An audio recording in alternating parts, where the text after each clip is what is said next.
And we're live? Yes, we're live. Here we go. Good Beer Live. Episode, whatever we're on. Not 9. Episode 9. Ooh. Craig's always there with the facts. Oh, I can hear myself. Hang on. Good Christ. So can everyone else. We're live. There we go. Oh, shit. What are we doing? A nice professional start there. That's to good. To the proceedings. Yeah, so here we are, Good Beer Live. This is our table beer special. So we're looking at 3 different table beers tonight. And as ever, I'm joined by my lovable hosts. Craig from Kent Beer Reviews. How you doing? All very good, thank you. Yep, looking forward to trying these. Just finished watching the football. That's why we're later tonight, so Craig could watch the football. Well, no, I was thinking of the whole audience as a whole. Yeah. So you're being selfish. And we got Rob from HopZine. How's it going, man? Magical. Rob was not watching the football. I wasn't watching football. No. So, right. Well, then. Is anyone drinking anything at the moment? I'm not, so I'm easy. No, I had a couple of Budvars earlier. So. Yeah, that's why we're late, because Craig was going to the toilet because of his this amounts of lager. I'm still on the last show kind of trail, you know. It's just cracked into his 24 pack. And I had a curry, and I watched the football. Curry lager, fucking gonna do so much now. Yeah. Gonna finish this. He's off for a fight. Yeah. Nah. We'll get knocked out before then. Good. Rob will bring a bit of civility to everything. What have you just been supping on?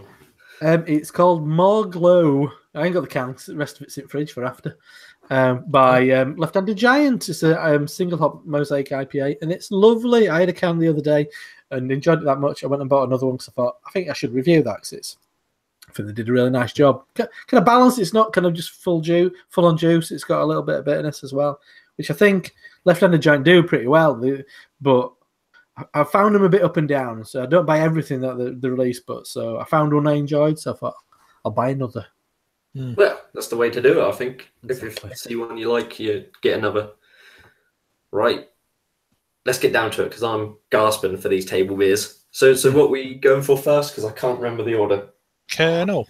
The great place. Well, the table beer. The table beer. I have been looking up a few things about table beer, doing a bit of research. So it's well done. It's an old style of beer that harks back to when it's the old cliche beer fact that everyone learns, where people didn't drink water, they drank beer, and table beer and small beer was the sort of beers that they were drinking. And then also it can also be derived from a sort of a stronger beer. So like if someone like brews a barley wine, they sort of make a table beer from the remnants. Yeah, I always knew that as a small beer. Yeah. I always knew. I guess the one that always hung around was Anchor, when they'd make a small beer after they'd made Old Foghorn. Yeah. Right. Off the second run-ins. Yeah. But this is Kernel's table beer, 2.8%. This particular version is brewed with Nelson Sauvin and Citra. Yep. So I guess we got the same batch, bottled on the 16th of April.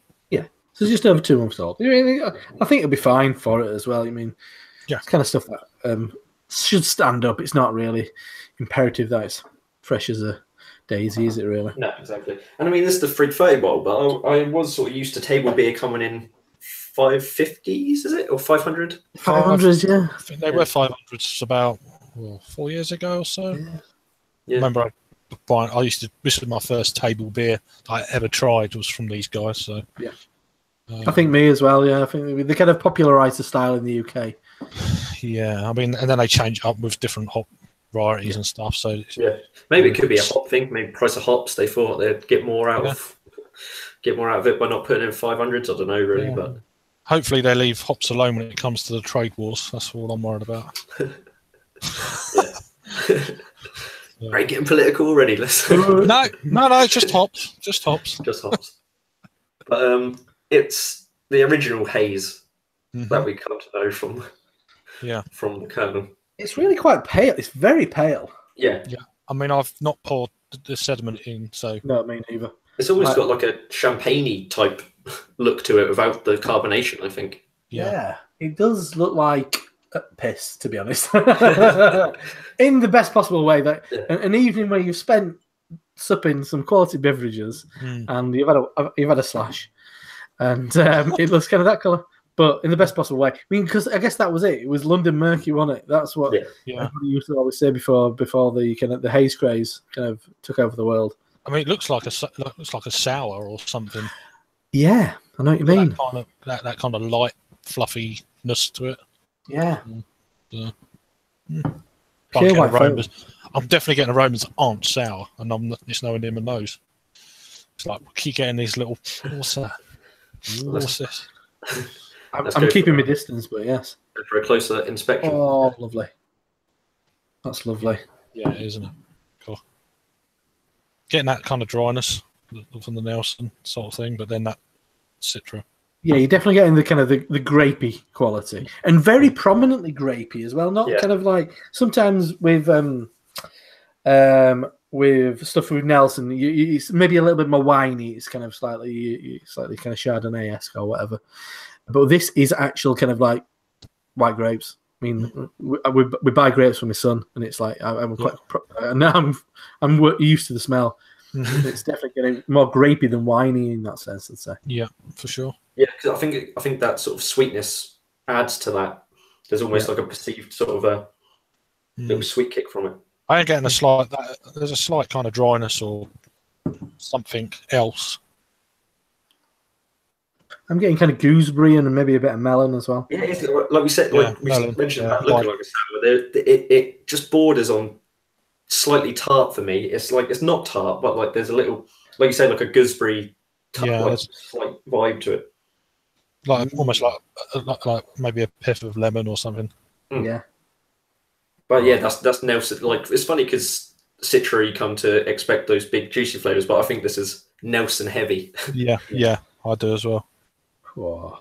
Damn nice. I am actually salivating. 2.8%. It's got all the usual bits and bobs, and then barley and oats. Yeah, well, I think they do for this style to ramp up the mouthfeel, don't they? But yeah. Let's go for it. Yeah, indeed. Cheers.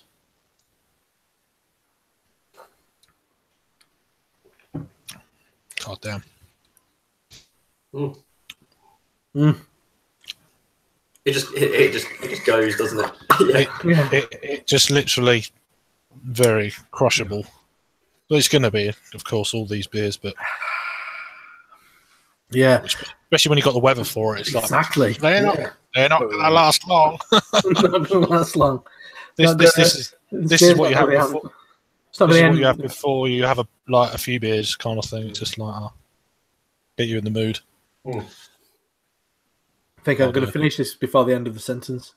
It's funny because is it like lacking like a bit of carbonation, but it's still like so dry and quaffable. It's not like zippy, is it? It's like it's almost got like a powdery dryness to it.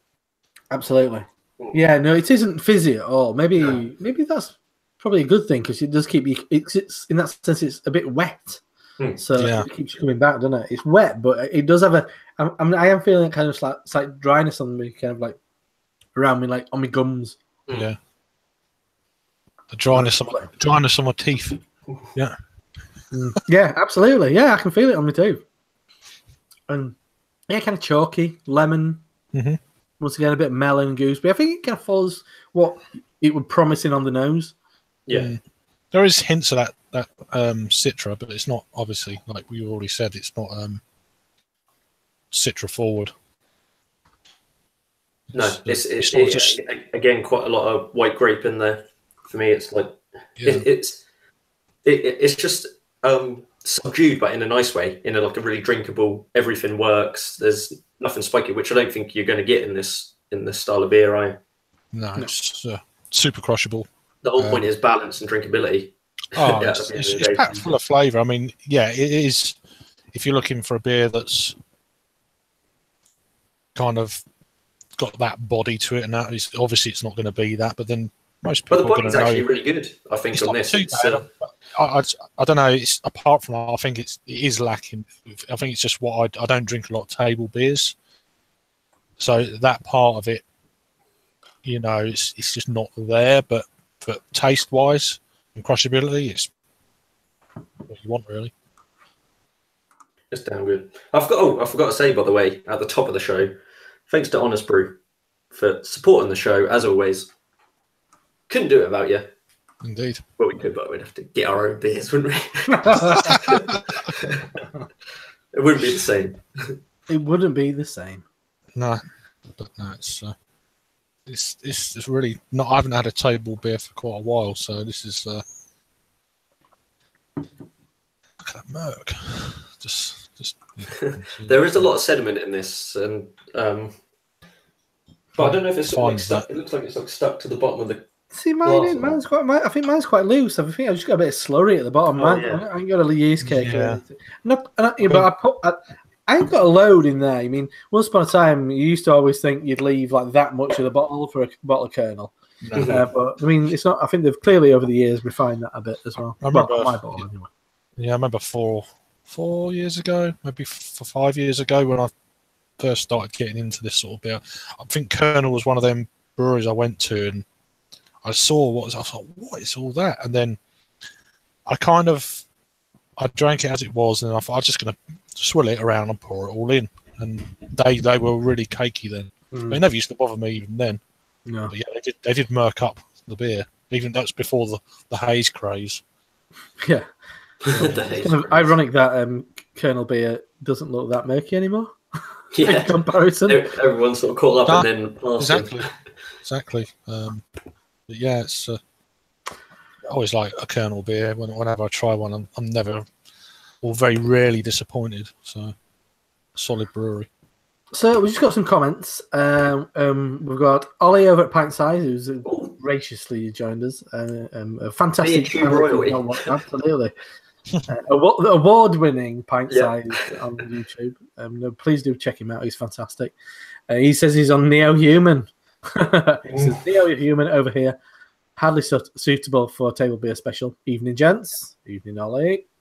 And then we've got Ben Mid. Number 1, #1. He says, can we all agree beer tastes bad? No, I can't agree with that. Why are you pretending?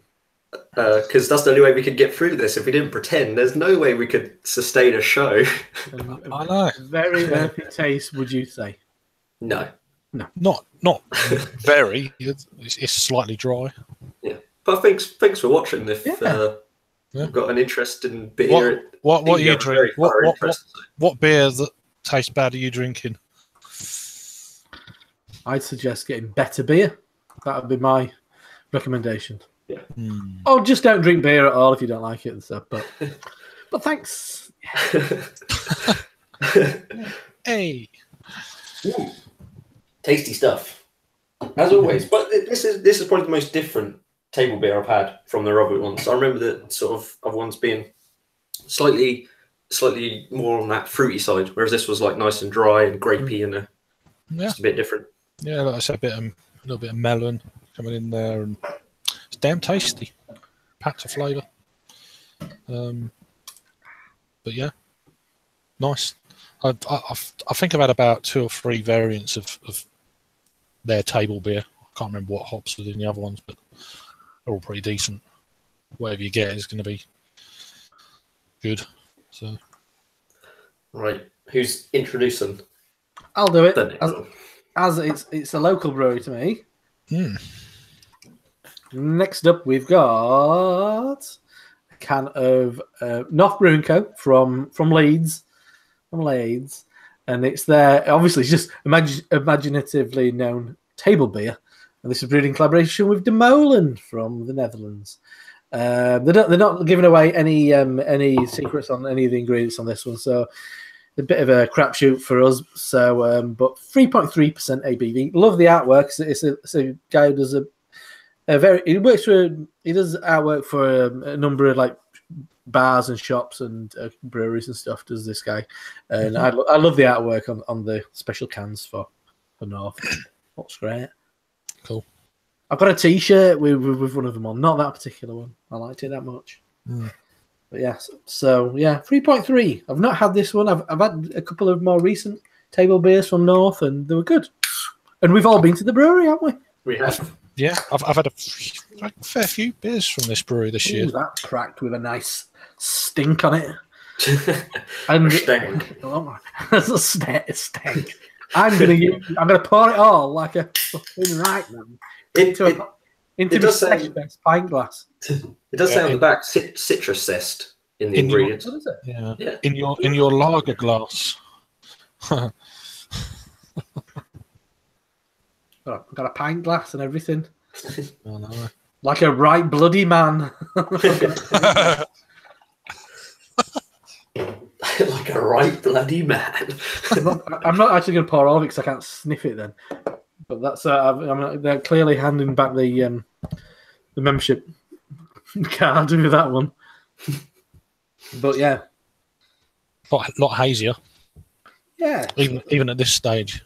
Just as pale, though, isn't it? Yeah, uber pale. It almost looks green. It's almost got like a... Yeah, I know what you mean. Kind of lime juice in a way. Mm-hmm. Yeah. Quite a frothy, kind of whipped up egg white kind of looking head. Yeah, meringue looking. Yeah, absolutely meringue-like. But I'm trying not to sniff it because I got quite a waft when I cracked the can.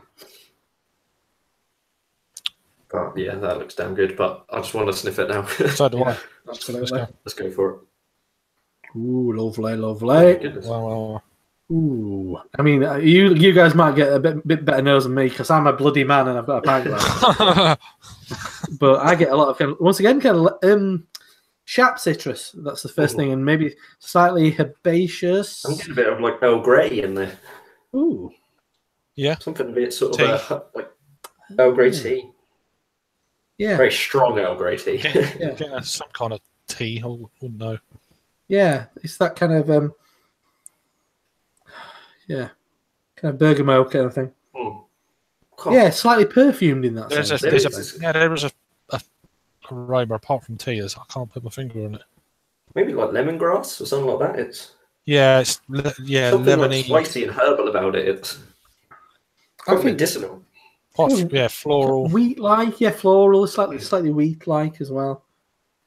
But I know it's got maybe a yeasty ester to it. I mean, it's a real shit thing to say, but it's a bit Belgian. There's something a bit Belgian about it. Those Belgian ones. It's probably kind of like a slightly bit of a yeast ester in there. Or it might be a bit Dutch. Dutch. But kind of that's what's so interesting. Coriander, maybe a bit of slightly grassy in that regard.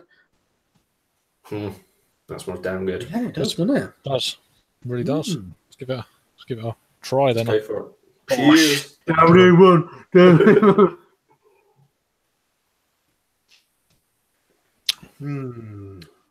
Oh, smooth. There's almost like a savoury kick to it. It is that I don't know. It is like there's a spicy herbal savoury edge to it. Yes. I'm getting a slight lemon sherbet. It's not like as like puckering as that, but there's a slight twang to it. I'm trying to. It always tastes like. It reminds me of like ramen, like proper good ramen. It's like spicy, like chicken broth. The chicken is really strange. I'm kind of thinking. I wonder if it's a yeast strain that is maybe slightly more native to kind of like kind of Netherlands, Belgium kind of like area. There is a kind of an estery kind of quality to it. Yeah. I'd love them to be a bit more transparent about what they're doing because I mean they've got the space for it on the can. So it's water, barley, oats, hops, yeast, and citrus zest is all they've got on there. Definitely get that kind of lemon, lime. Once again, that kind of maybe flat leaf parsley or coriander, lime zest. Once again, dry, but I won't say the sensation is as dry as the Kernel one for me. It's very smooth. It's very smooth. Yeah.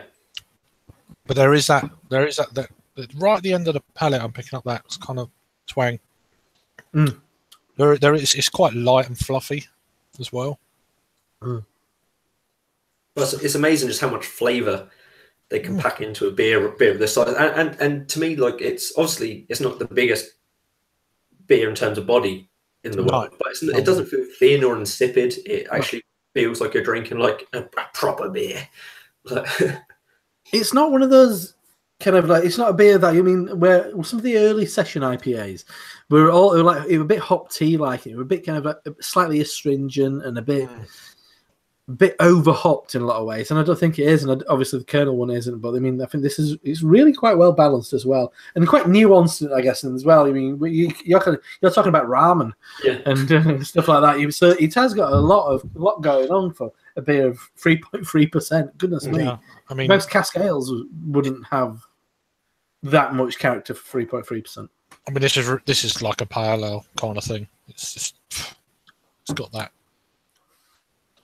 A decent pile out of that. Yeah, I suppose like the sort of Belgian thing does fit in, because that sort of, I suppose, where the sort of classic table beer style comes from. Like, are those sort of like Belgian table beers? So I suppose that sort of works with. They're not supposed to be sort of like mini IPAs. They are that sort of that ale all on it. It's supposed to be a style all in its own right sort of thing. It's not supposed to be just like a small overly hopped IPA, which I think. Yeah. I think this is a nice nuanced, like, small beer. It's just like a hop juice, basically. It's just no alcohol that you can taste. Just hop juice, boom. But not much bitterness. No, very low, isn't it? It's, there's no sharpness, or it's very smooth, slightly sweet. Just again, crushable. Yeah. Yeah, that's the thing. I wanted to save some of this for after the Hangouts, but I've nearly finished the Kernel one. I poured half of that in there. Absolutely. Rob's got his pint glass. Got me a pint glass. We're going to finish it before the end of the review, like Simon used to.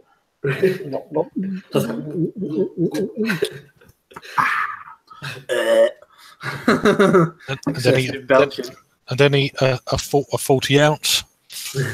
Eat a 40 ounce, drink a 40 ounce, and then have a burger. Do a burger review.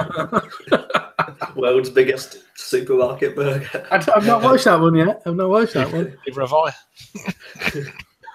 Will do. I like his food ones. Yeah, I'm expecting him to be on like M&S or something sooner or later, or just A&E more likely. A&E, yeah. Yeah, Casualty. Yeah, any one of those. Massive coronary. To give him his credit, I've watched a bit of his one from yesterday about the Beavertown thing, and it was, for Simon, it was a very well kind of like considered and well weighted kind of discussion. You won't being silly. It's good. It's good. We'll talk about Beavertown later. Yeah, absolutely. I'm gonna write our bloody rant. What's all that about then? I'm still getting replies from messages I was sending yesterday. I think I might have overdone it. I just started trolling people a bit yesterday on the. Well.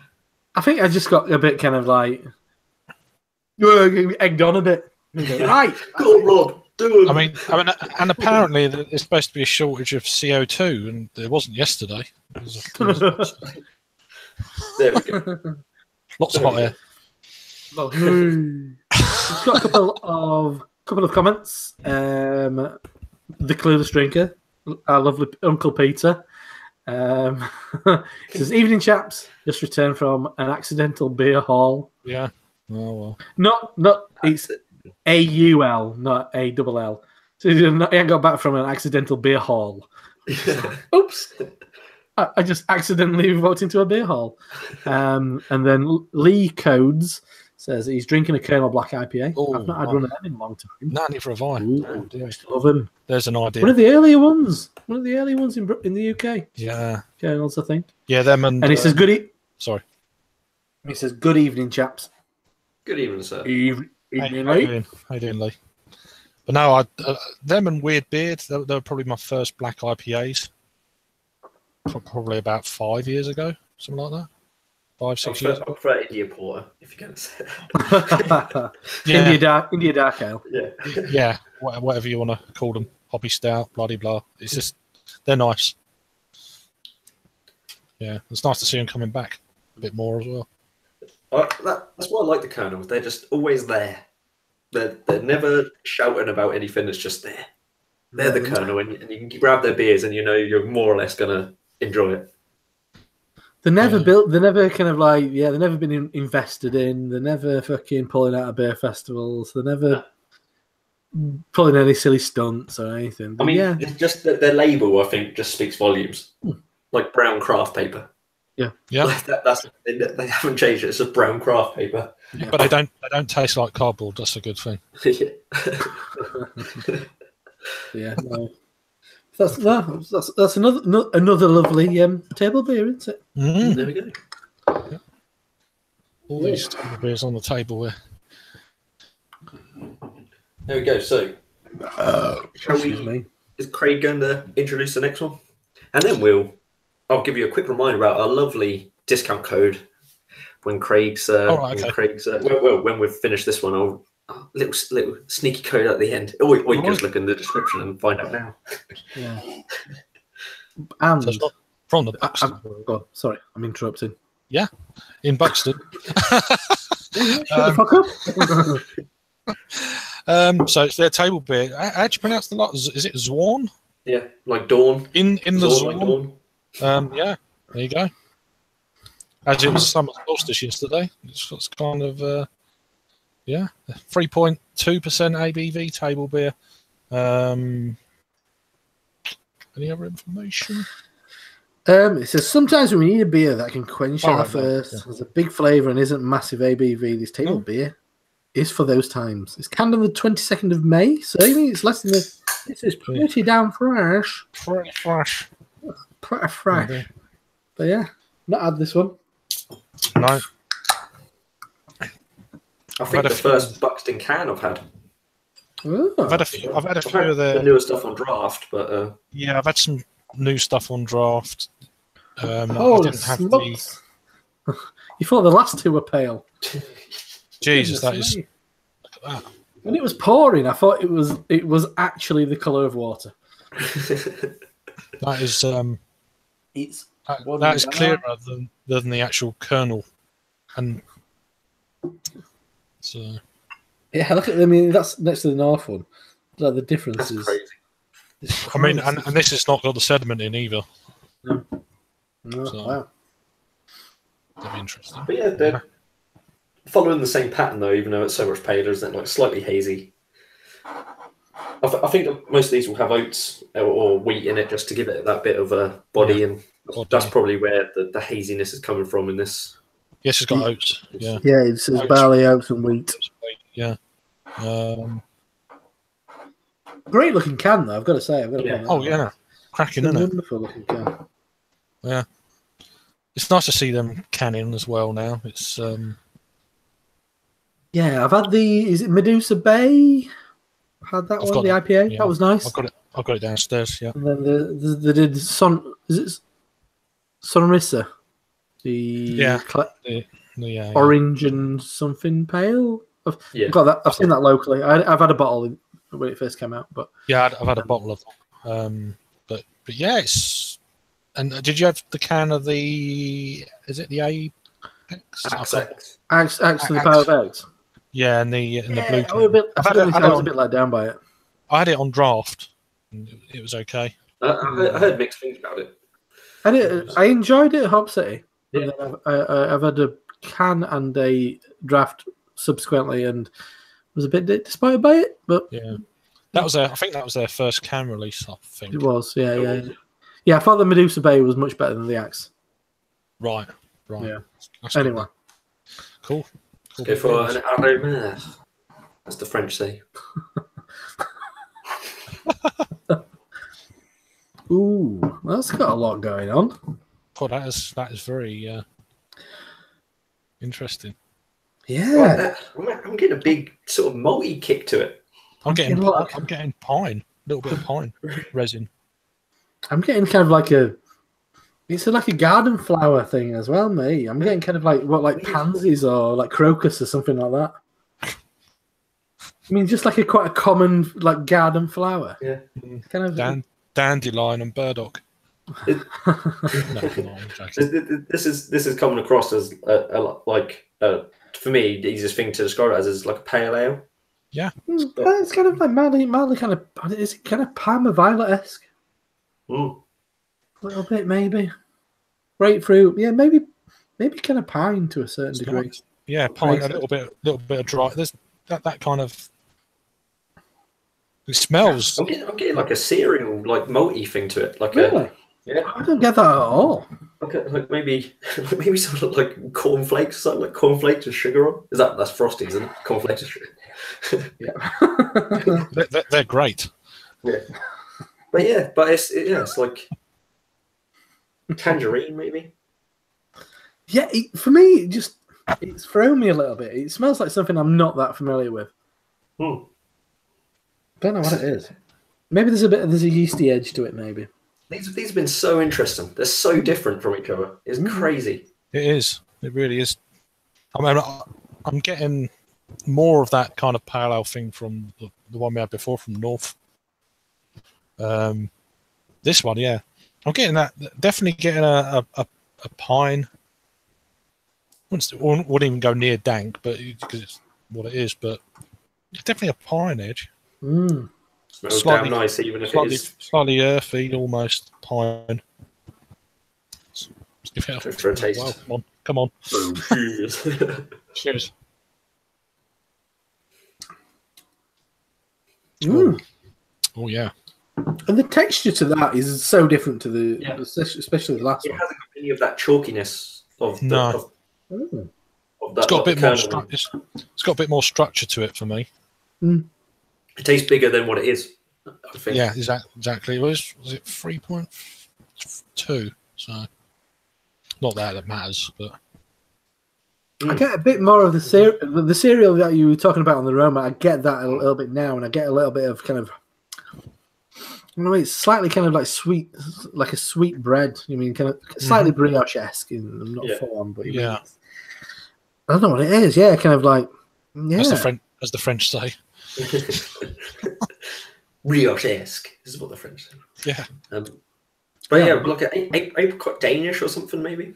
Yeah, subtle. It's very subtle. Yeah, I think all of these beers are pretty. There's nothing jumping out at you, right? In terms of flavour, but they're all pretty subtle. But yeah, lemon, a little bit of I don't know, Corvan orange. That kind of. Yeah, kind of like a slightly watery orange. Yeah, or slightly diluted kind of orange. That orange juice. Absolutely, it's like orange cordial that you've put a bit too much water in. Yeah. In the best possible way. It's very pleasant. But it's super crushable. Again, they're just. I mean, these are the perfect. You probably wouldn't want to get loads because it was like for what there is other bits and bobs for a barbecue. But yeah, I mean, these wouldn't last long. Next week it's supposed to be really hot. It's like I'd seriously consider getting a few of these each. Yeah. Well, it's funny you say about like the barbecue thing. Like, I don't think these would probably pair to, even though they're table beers, and traditionally they would have been drunk at the table, like even by like children and stuff. Just drink like table beers. Well, just you got a table in the garden. Yeah. I do. But I don't think they would pair with food. I think they get a bit lost. Yeah. I think they are very probably. Yeah, you're probably right. It'd be great with a salad. Lettuce, but they pair great with lettuce. Lettuce. But if you're it has got a bit of lettuce thing going on, actually. Yeah. But a bit of celery and a bit of lettuce. Yeah. Can't give a baby booze anyway. Talking about giving kids beer. Well, no, I'm saying like back in the day, as in the 70s, they would have drank this. We've got some comments, which I'll just interject for a second. The Clueless Drinker Peter says, drinking all the Beavertown tonight. And then Lee Code says, Mickler and Beavertown will be my next beer tonight. I'm probably going to have that after this as well. and we have been blessed with the company of our lovely Paul from PA Brew News. He says, "Well, hello, good sirs." Hello. And then he does, he copies Craig's Tony the Tiger. I'm not gonna do it. I've got more self-respect than that. No, you don't. Come on. And Paul says Imperial Stout pairs with barbecue. No, Imperial Stout with barbecue kids. Well, I was thinking, Paul, fucking. That's all he essentially drinks is Imperial Stouts. Hopefully, he doesn't only eat barbecue children. No. I think that was a joke, just in case if any law enforcement agencies. It's hard to tell with Paul, but I'm pretty sure the trick. Yeah. Maybe he's hiding in plain sight. Paul, there's a fair chance these might be a little bit too thin for you. Very thin. I think Paul would wash in this. But it's super tasty, though. Right, so I think we might go into a bit of Beavertown talk in a second. But before that, I think I better tell you the coupon code, just in case no one wants to listen to the Beavertown talk. So big thanks to Honest Brew for sending us these beers. As ever, you can go on their website, you can make yourself a nice order. And if it's over £35, you get free delivery, £10 off if you use the code GOODBEERLIVE, all one word. And you can get beers from nice independent breweries like Scratch that. You can get them from Siren. You can get them from Cloudwater. You can get them from North, Kernel, anywhere. Burden. There we go. So they support us. So go and support them, and get yourself some damn fine beers. I don't know what they got on at the moment. They've probably got some ridiculous. This is my tip for everyone. If you've not realised yet, which an absolute steal you'll get, the Wylam Northern Powerhouse series launched today, and that's £39. Mm-hmm. So if you use the discount code, you get a tenner off. Exactly, 8 cans and free delivery. You get a tenner off. Yeah. I think that the Buxton one in that box sounds worth the box alone. It sounds amazing. Is that the Imperial Stout? The vanilla chocolate chip Imperial Stout. Yeah, that's the one I looked at. Wow, what's that? It's Buxton chocolate chip vanilla Imperial Stout. I've actually considered getting my wife to order this, so to use the discount code. The Cloudwater beer is a strong brown ale. The Black Lodge beer, which Black Lodge are from, I think, Liverpool area. A lesser known brewery, and that's a mixed fermentation farmhouse apricot, peach, and mango. Thornbridge is American wheat with jasmine flowers and orange pale. Magic Rock is a forest fruit kettle sour with blackberry, blackcurrant, and raspberry. HopZine one is a DDH pale with Citra BBC, Chinook BBC, and Amarillo. The Northern Monk is an IPA with Citra BBC, Mosaic BBC, Chinook BBC, and Amarillo. And then Box Social, who are a really good Newcastle-based brewery as well, is a double IPA with Citra Cryo, Amarillo Cryo, Brew 1, and Galaxy. So, I mean, get on there. 40 quid's worth of beer. Yeah. You'll get it for 30.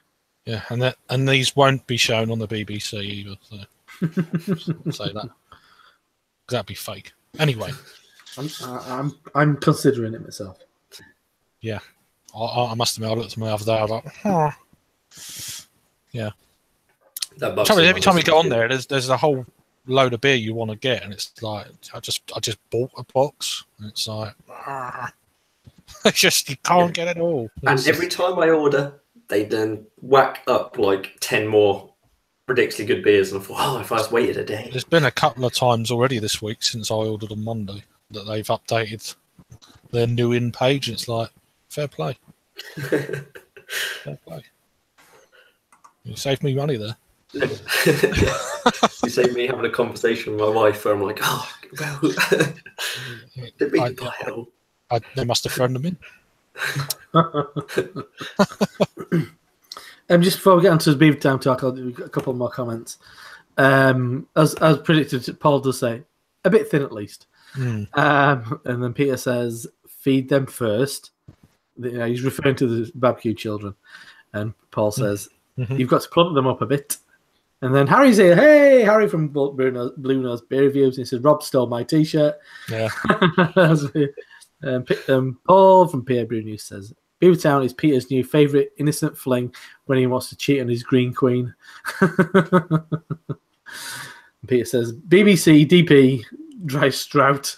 I'm not sure what's going on there. Wow. Yeah. And then Leco's, which is a reassuring comment, says that Merkin 9 to 5 is lovely. And I'd like to point out that somebody had commented a while back on one of my videos saying that lovely is the new Stone the Crows. Got my catchphrase. Oh, lovely. Lovely, lovely, lovely. Right then, the bit that everyone wants to, or probably doesn't want. ignore. Yeah, exactly. We don't have to have too much of an in-depth conversation about it. It happened. So for anyone who has been living under a rock, Beavertown, it was announced yesterday that Heineken have brought a percentage of the brewery in exchange for £40 million. So Beavertown can build their sort of next stage, which is Beaver World, which sounds horrible. Beaver World is just a terrible name. It's got a ring to it. There's going to be some really disappointing stag doos rock up there, aren't there? There's going to Beaver World. As I mentioned it to a friend earlier today. He says, "Well, are they opening somewhere next door called the Sausage Factory?" What? Not Sausage Revolution? No. Jesus. But no, it's it sounds a bit Disney. It's like. I think it is trying to get across that it's not just going to be a brewery. They're going to make like an experience out of it, have a visitors centre and all that malarkey. Which I mean, I'll go. Yeah, I'll attend. But so what's anyone want to chip in with their thoughts? I know Rob got passionate yesterday. Go on, Rob, because is that a night to sleep on it? Oh Jesus! Yeah, I was quite vocal on various aspects of it yesterday. My thoughts on the whole the Heineken situation is fair enough. I mean, it's a business, isn't it? I mean, that's what people lose this the perspective, and this is business, and it's I think people do have a tendency to. I mean, okay, people are invested in these things, not emotionally invested, and they get a bit upset. And it's a bit like when your favorite band gets signed to some major label, and you think it's it's the end of the world, but brewing is just a business. That's all it is. It does have kind of artistic tendencies, but it's not purely an artistic endeavor. So, I mean, the ultimate goal of it is to make money. And I always think with this situation, it happens continuously. And we will talk about Brewdog's fucking reaction to this nonsense as well. But for me, Beavertown they were positioned to do this. They were looking like they're in supermarkets. They're getting bigger, and beers like Neck Oil and Gamma Ray become omnipresent within the M25 at least. But somewhere half decent you get Gamma Ray or Neck Oil, and that's no bad thing.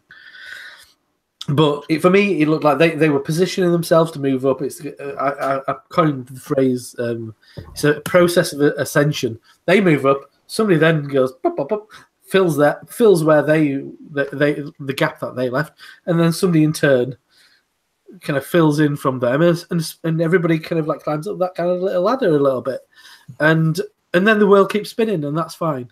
Yeah. And so, and I don't think there's any. I think it'll continue being what it is. You mean if you've had Gamma Ray or Nicole recently, not right cracking, but I've got a bottle of Heavy Lord, which I've heard is absolutely incredible. Yeah. So if they're still allowed to do interesting stuff, they will continue to do it, and I kind of believe them in that regard.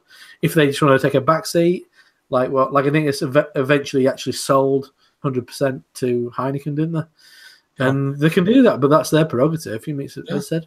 But the price point is amazing with Lagunitas as well, and nothing so far, at least for what I can see and what I've had, although we don't get the full range over here, the beers have stayed exactly the same. There's been no kind of dip in form, if you like, and I'd be more interested to find out what happens with Beavertown going forward after all the dust has settled, once the Beavertown extravaganza is all out the way, and what breweries will not collaborate with them now because of all this nonsense? Yeah, I mean, I think Beavertown are going to do absolutely fine. I mean, when Camden got taken over, everyone's like, "Oh, I'm not drinking them anymore." It didn't actually matter to them that the vocal minority didn't drink them anymore. That they still get sold in every supermarket. That you see them in loads of restaurants, pubs. Like it didn't do them any harm. But I suppose Beavertown had like I said, a bit more. People had a bit more of an emotional attachment to Beavertown. Yeah, it's one of their first. A lot of the hostility came from. It was a lot of people's first craft beer brewery, wasn't it? And I mean, it is. If you go back and sort of listen to Logan's sort of seminars that he did at Beavertown Extravaganza last year, it is a tad hypocritical. Like for me, it's like it's fine. Like, I think it's a really good move on Beavertown's part. But when you listen to those things where he's saying, like, I saw a quote yesterday from where he said, like, big beer is like the tentacles are trying to grip itself round sort of like smaller independent breweries and all that, and then he gets into bed with a bigger brewery. It's sort of it's that for me was a tad hypocritical, and I think they could have, if any brewery could have crowdfunded their way to what they wanted, I think Beavertown could have. I know it's not always the best option and all that sort of thing, but I think Beavertown could have done it. I think the reaction to it yesterday was, I was surprised, that people sometimes lose sight, and of what you've already said, Rob, is it's a fucking business. Yeah. At the end of the day, and it's moving forward, it's progress, it's blah blah. Come on, It's also £40 million. It's 40 million quid. They're sort of like Beavertown are sort of positioning it like they were sort of leading that negotiations and all that sort of thing, but it's still £40 million from Heineken. Don't just like give it to you for no reason. Yeah. Like, that's the thing. Like that's the only other problem I have with it, is them trying to put this like spin on it. It's like, tell people like what it is. Like tell people how much Heineken have brought into you, like how much Heineken actually own. There's no reason to keep it a secret because it will come out anyway. Yeah. And don't think people are naive that Heineken don't just give you 40 million and go, there you go, see you later.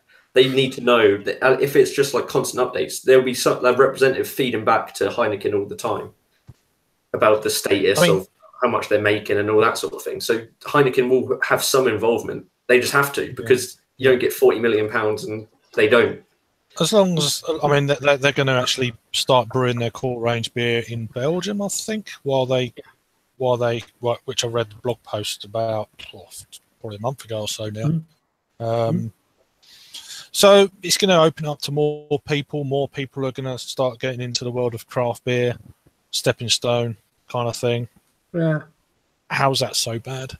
Yeah, well, I don't know if anybody watched. Simon's going to point on it. One thing he talks about, and which is bang on. And he says that he likes on a Sunday afternoon. He likes to have a bit of a session. He likes to drink quite a lot of beer. Maybe at about 8, maybe 9, maybe 10.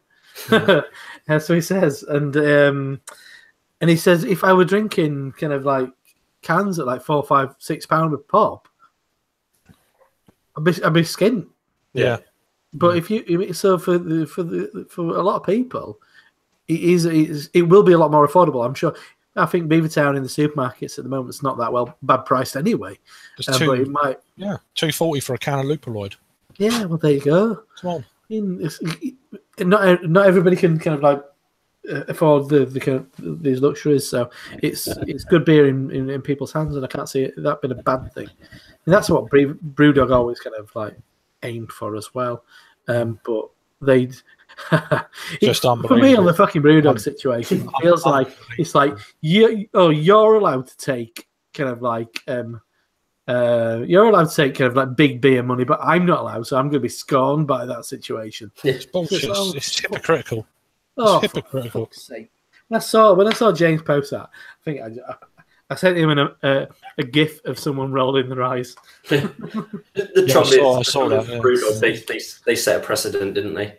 With all the other people that have like had buyouts or whatever, they've done it, so they had to do it. They couldn't be seen not to do it, I don't think. But I mean, they're partially owned by a company that own Pabst Blue Ribbon in Sweetwater, don't they? So, exactly. Yeah. So I mean, there's there's a little bit of conflict of interest there. And I mean, they sold 22% of their company. Yeah. So that private equity firm owns 22% of BrewDog. Yeah, it's just or ridiculous. however much it was. I don't know if that's the exact figure, but Just needs to fucking shut up for me. Come on, James, just back off. He looks stupid. Yeah. Yes, mate. I mean, all this stuff's in supermarkets. they did bring punk to Extravaganza last year as well. It's just hilarious. Yeah, well, exactly that. Who gives a shit if they're not going to be there? Honestly, people got upset because of Cloudwater and the Vale to a certain point, and there's rumours of Trillium, not Trillium of Trios not going. Trios. But rumours. Oh, okay. I've not seen anything being confirmed. So Yeah, all I've seen is people talking about it. I haven't actually seen anything from Treehouse. But do you know what? Did you see Burning Sky? Yeah, I saw that. Yeah. We're going to. They are going to do it. Exactly. I thought, that's Good on you. what kind of rational, mature people do. They don't fucking go. The thing is, though, Cloudwater thing does my head in. I'm most upset about Cloudwater. Yeah, yesterday Cloudwater was like, that's what it just. I don't know if it was trending at one point. I wouldn't be shocked, but it's kind of like, and everyone's talking about it, and then it's like, I just seriously don't understand that. I mean, because friendships are going to fall over this, exactly. Yeah. Which is the sad part of it. You know? I always think it's good to take a stand, but I think it's beer. It's just beer. Well, it's very grey, isn't it? It's not just about like takeovers. It's about the actual brewery who's being took over. I think Camden gets taken over. You go, well, yeah, who cares? But like Beavertown stirred people's emotions, I think. Yeah, no, it's very sad. It's a minority stake in Beavertown, so whatever that is. If it was a majority stake, do you think it would be different? Do you think there'd be a lot more backlash and a lot more people pulling out of Extravaganza and that sort of thing? I think it would have gone even worse. To be honest with you, I don't really care. No, because at the end of the day, if a brewery gets taken over by somebody, or AB InBev or whoever, Heineken, Carlsberg, I think to me the thing is, if the standard in their beers drop because of that, then you don't buy them. Yeah.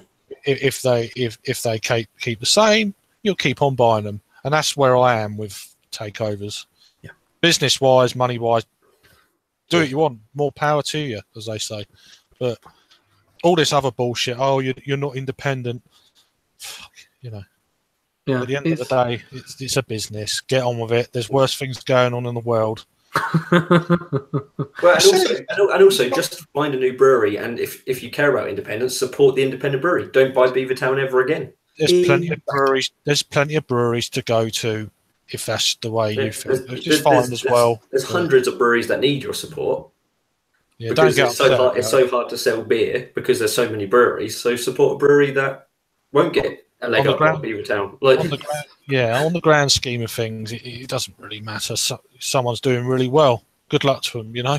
Yeah. I mean, yeah, sure, it's annoying that big beer has another little hook into the thing, but like that's just what it's going to be. It's the big. They have the money. They're going to make these deals when it's in their best interest. But, simple as that. There is pluses. There is pluses. Yeah, there's pluses. It's going to get more people aware of craft beer, which is great. I always think that's a bit like sort of like by the by. I think people will find beer anyway. I don't always think that's like a plus necessarily, but I mean they're in supermarkets, so that's a good thing. So you know, mainstream kind of shops, so which is not so selective to bottle shops or anything these days. So I prefer to see people drinking Beavertown than Heineken. Oops, hang on. When I was in Waitrose today, I was going to try and like jimmy a can out of a 6-pack of Heineken and stick a Gamma Ray in there and take a photo. Like there was like too many people in the beer aisle. You could have bought it if you. Yeah, I could have done, but I don't want to give money to those corporate bastards, do I?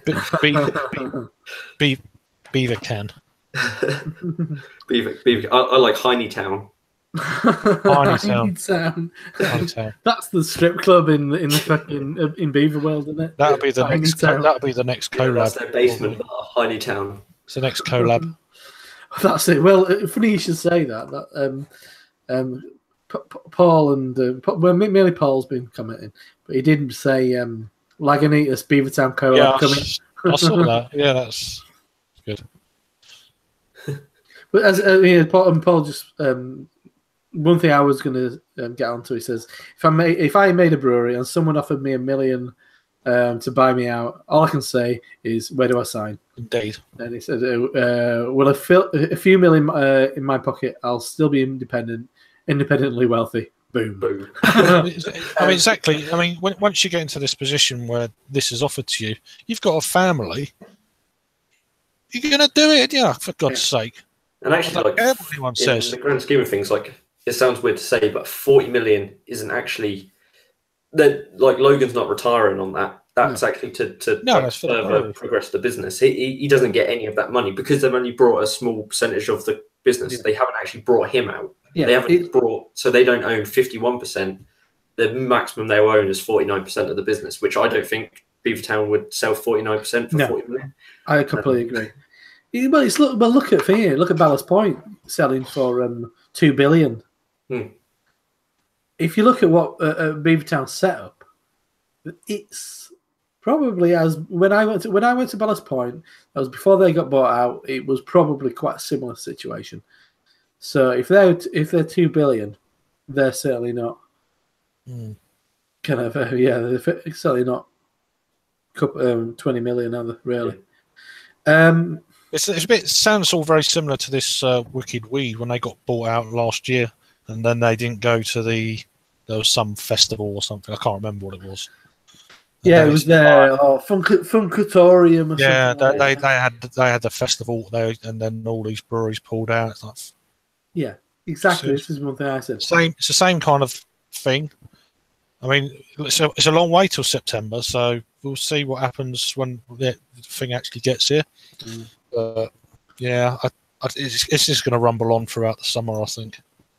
Yeah, it's the whole. If that hadn't happened, I don't think Cloudwater would have pulled out.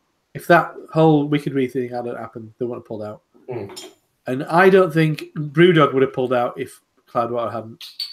Yeah, because they're so fucking insecure at Brewdog. That's why they do stupid things like that. And so they're doing me head in.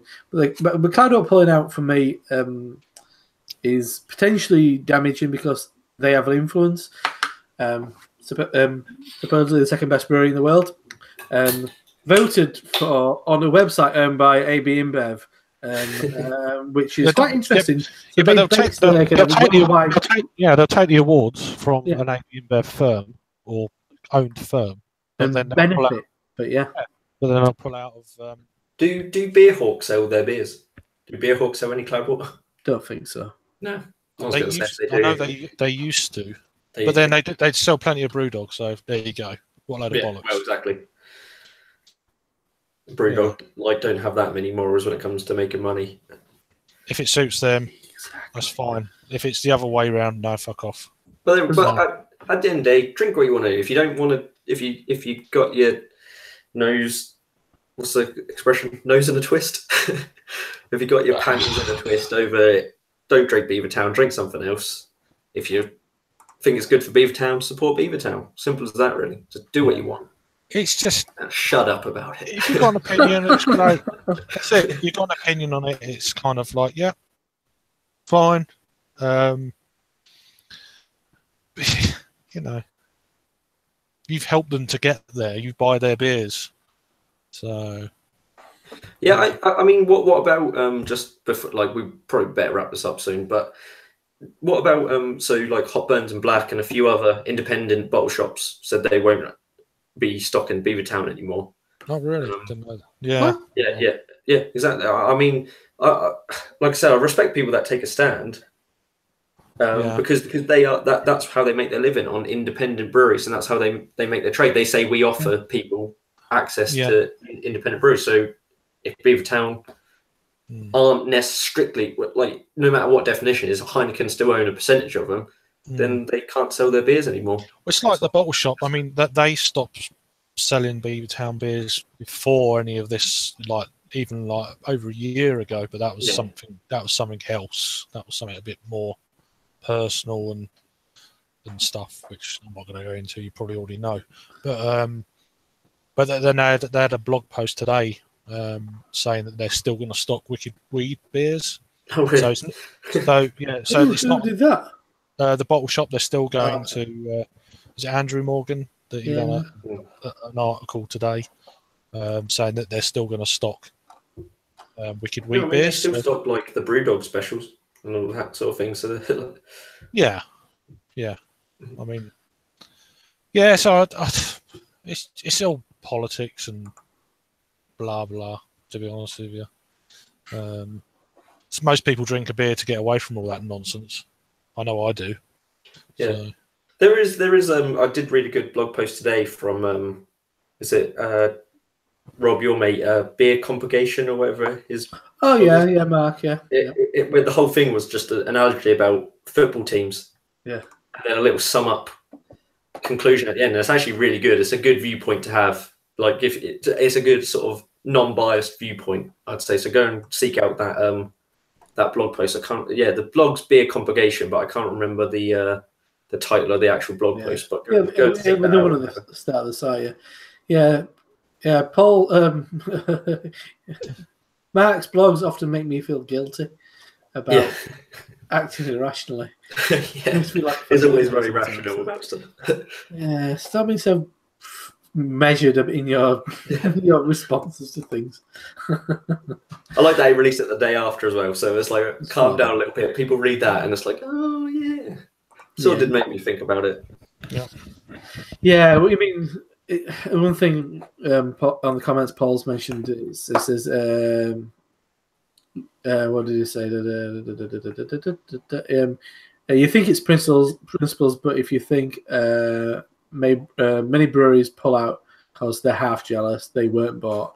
And the one thing I was thinking yesterday was, and as Jake was saying, last year the extravaganza Logan was talking about all these kind of things, but I don't think you're fully tested until you're put in that position. Mm-hmm. If somebody rocks up to you and says, we will give you 20 is it 40 million? 40 million. 40 million to achieve your kind of like ambitions, then you will seriously reconsider your situation. Mm-hmm. I mean, it's like if Ballast Pint, for example, Chris White and I think it's Chris White and whoever else at Ballast Point. I mean, if somebody comes up to you and says, I want to buy the business that you started from nothing out of a fucking homebrew shop.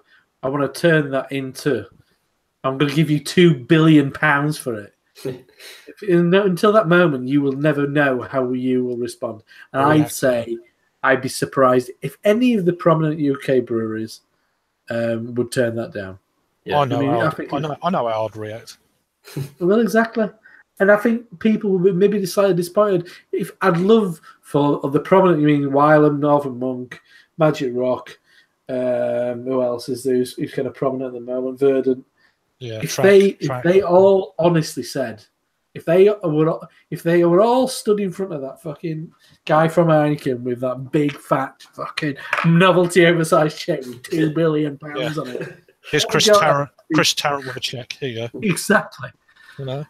How many of them would be like, oh no, my ethics would stop me for that? The beer scene is different to when all the family brewers are starting, where there wasn't the competition. You can grow to be as big as Fuller's or Adnams, but it takes a century and a half to get there. So if someone offers you a little leg up, in like a financial leg up for a stake of your company, then it's hard to offer. To take you from there to there, what are you going to do? But then you don't know what's going to happen after. You might be doing all right at that current time, and you say no. But then down the line, a few years, other breweries pop up, and takes a little bit of your market here, a little bit of your market there. You think, oh my days, why didn't I take that check? It's all your fans and buts, but I say, if you've got a family, you're going to take it, and then put up with all the opinions after. It's not going to hurt me.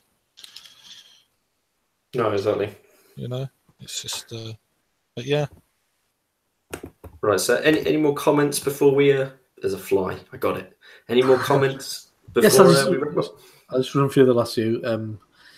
Yes. So. Peter the Clueless Drinker conveniently informs us, just going to say, chorizo with smoked cheddar and dark rye bread is wonderful. That's one for everything out there. Yeah. And then Lee Codes, who's been commenting from the start, so a big thank you on that. So Simon made a good point that he thought Magic Rock could be a good shout for being bought out next. Yeah, potentially. I mean, and I wouldn't be surprised if if that big ass check appears in front of you. He's got responsibilities to his employees. I mean, and he's got responsibilities to his family as well. Exactly. So, in what that affords you as a human being, if somebody gives you a big ass check and says, "I'm going to give you fucking shitloads of cash, and you don't need to work anymore, and your family don't have to worry about kind of money for a couple of generations," what a wonderful position to be put in.